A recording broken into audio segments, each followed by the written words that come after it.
Hello, I'm Dr. Shelby Harris, and I am a clinical psychologist who is also board certified in behavioral sleep medicine. And I routinely work with wake up narcolepsy and have been doing so since probably 2012 at this point. I ran two Boston marathons for them in 2013 and again in 2014 as fundraisers, and have done countless other projects and worked with them in many capacities over the years. I have a private practice now in just outside of New York City where I see a lot of patients over telehealth. And I'm also on faculty as a clinical associate professor at the Einstein College of Medicine here in New York City.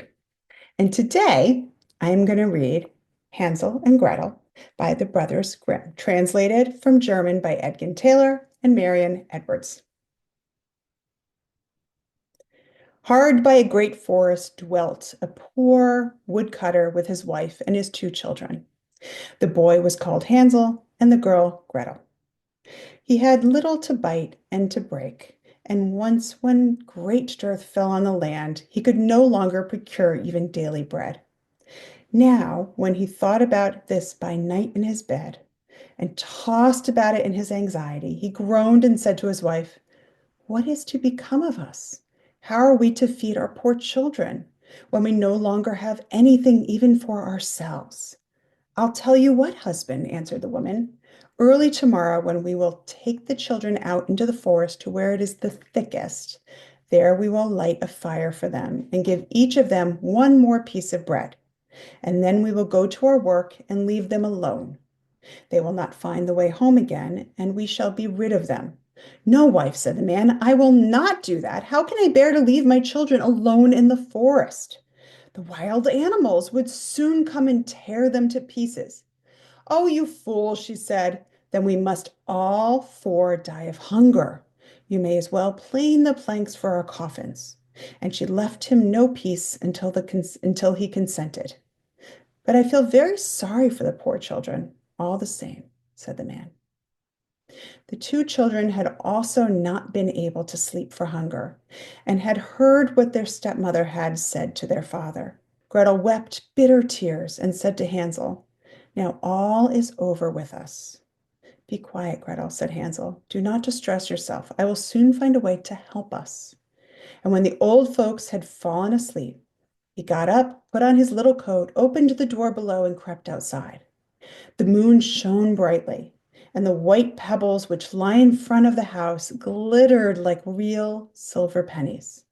Hansel stooped and stuffed the little pocket of his coat with as many as he could get in. Then he went back and said to Gretel, "Be comforted, dear little sister, and sleep in peace.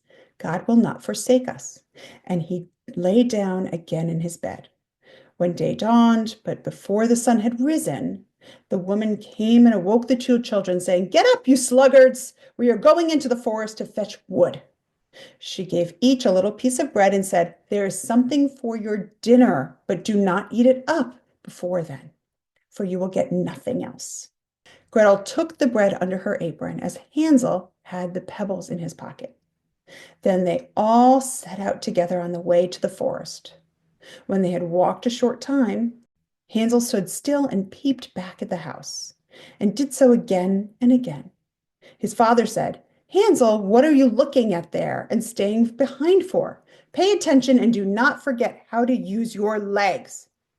"Ah, father," said Hansel, "I am looking at my little white cat, which is sitting up on the roof and wants to say goodbye to me."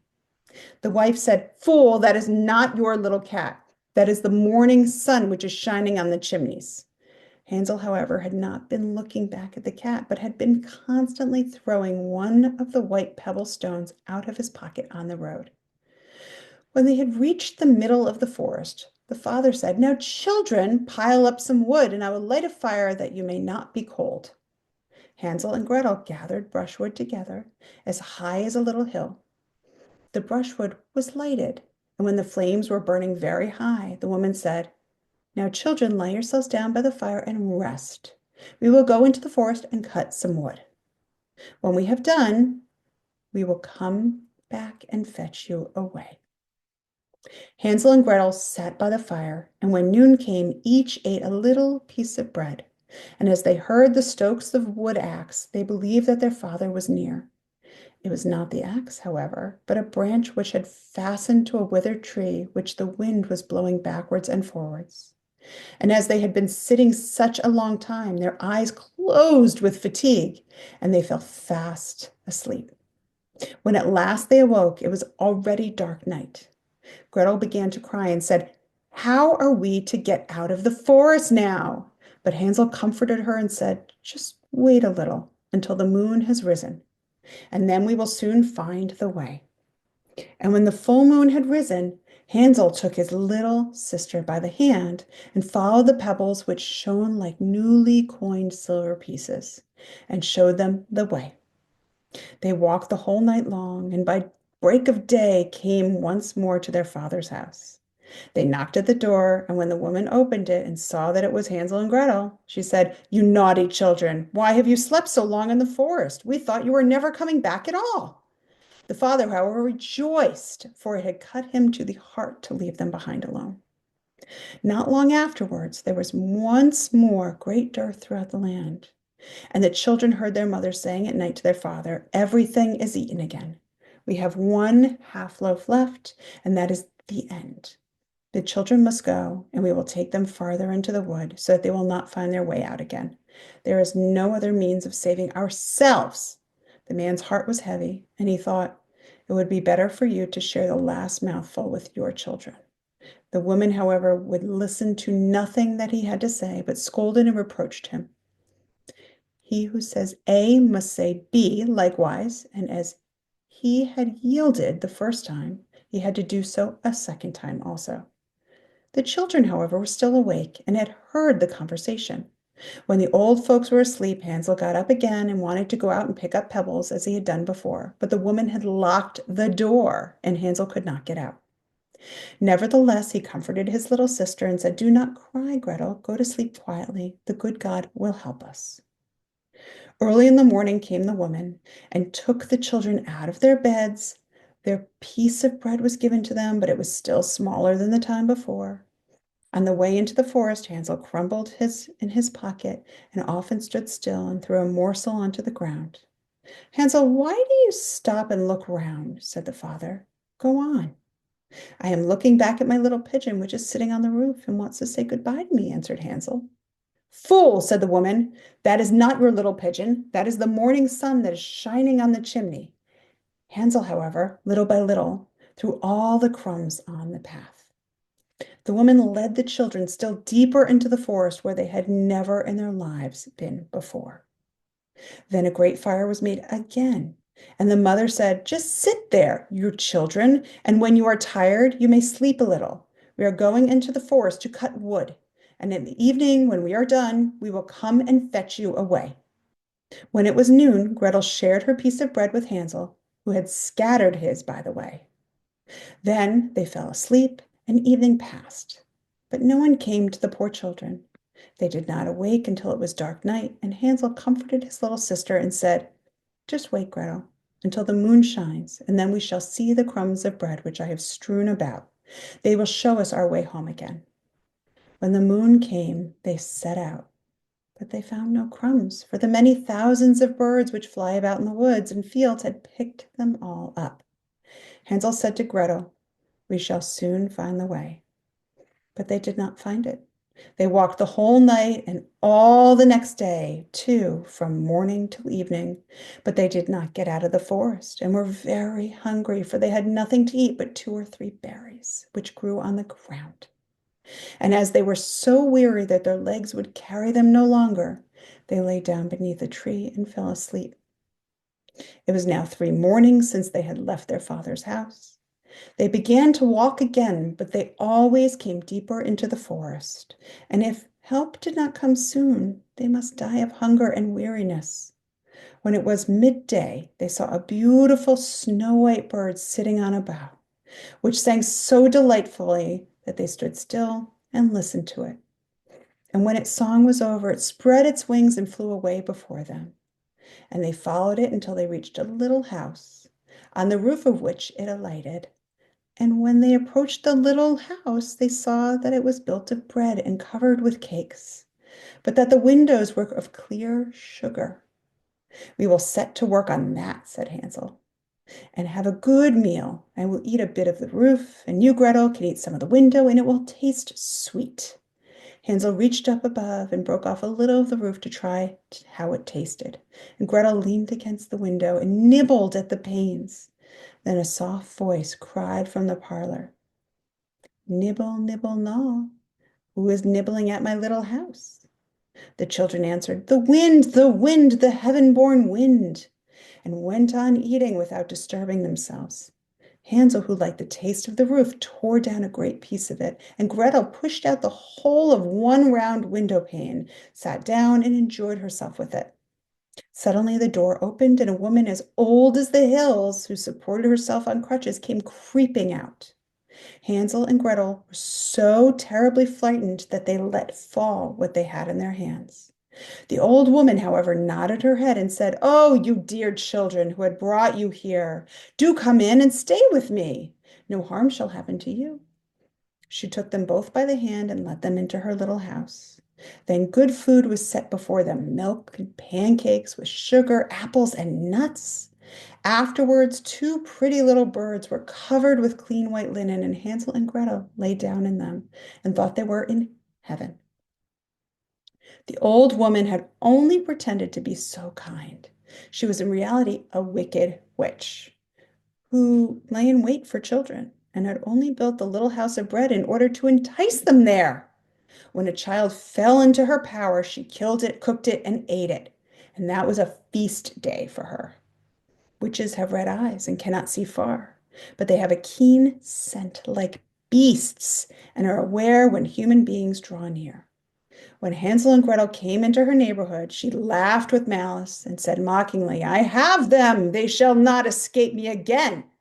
Early in the morning, before the children were awake, she was already up. And when she saw both of them sleeping and looking so pretty, with their plump and rosy cheeks, she muttered to herself, "That will be a dainty mouthful." Then she seized Hansel with her shriveled hand, carried him into a little stable, and locked him in behind a grated door. Scream as he might, it would not help him.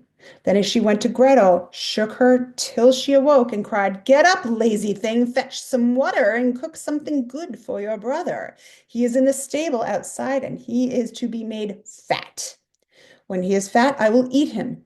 Gretel began to weep bitterly, but it was all in vain, for she was forced to do what the wicked witch commanded.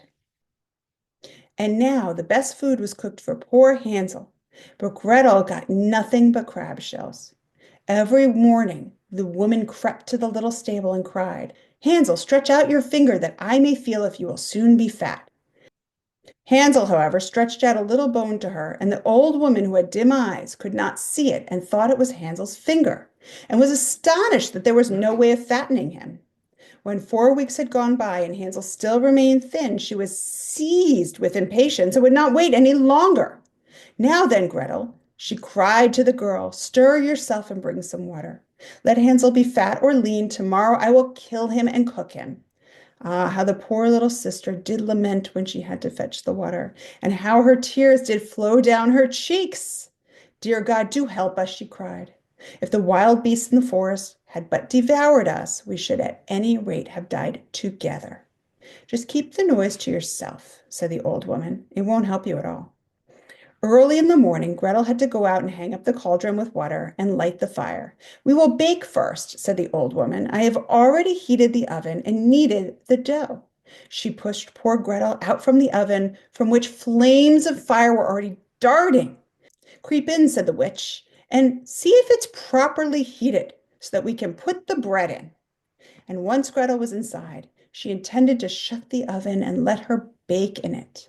And then she would eat her too. But Gretel saw that she had in mind and said, "I do not know how I am to do it. How do I get in?" "Silly goose," said the old woman. "The door is big enough. Just look. I can get in myself." And she crept up and thrust her head into the oven. Then Gretel gave her a push that drove her far into it and shut the iron door and fastened the bolt. Oh, then she began to howl quite horribly. But Gretel ran away, and the godless witch was miserably burnt to death. Gretel, however, ran like lightning to Hansel, opened his little stable, and cried, "Hansel, we are saved! The old witch is dead!" Then Hansel sprang like a bird from its cage when the door is opened. How they did rejoice and embrace each other and dance about and kiss each other. And as they had no longer any need to fear her, they went into the witch's house, and in every corner there stood chestfuls of pearls and jewels. "These are far better than pebbles," said Hansel, and thrust into his pockets whatever he got in. And Gretel said, "I too will take something home with me," and filled her pinafore full. "But now we must be off," said Hansel, "that we may get out of the witch's forest." When they had walked for 2 hours, they came to a great stretch of water. "We cannot cross," said Hansel. "I see no footplank and no bridge." "And there is also no ferry," answered Gretel, "but a white duck is swimming there. If I ask her, she will help us over." Then she cried, little duck, dost thou see, Hansel and Gretel are waiting for thee. There's never a plank or bridge in sight. Take us across on thy back so white." The duck came to them, and Hansel seated himself on its back and told his sister to sit by him. "No," replied Gretel, "that will be too heavy for the little duck. She shall take us across one after the other." The good little duck did so, and when they were once safely across and had walked for a short time, the forest seemed to be more and more familiar to them, and at length they saw from afar their father's house. Then they began to run, rushed into the parlor, and threw themselves round their father's neck. The man had not known one happy hour since he had left the children in the forest. The woman, however, was dead. Gretel emptied her pinafore until pearls and precious stones ran about the room, and Hansel threw one handful after another out of his pocket to add to them. Then all anxiety was at an end, and they lived together in perfect happiness. My tale is done. There runs a mouse. Whoever catches it may make himself a big fur cap out of it. The end. Thank you for listening.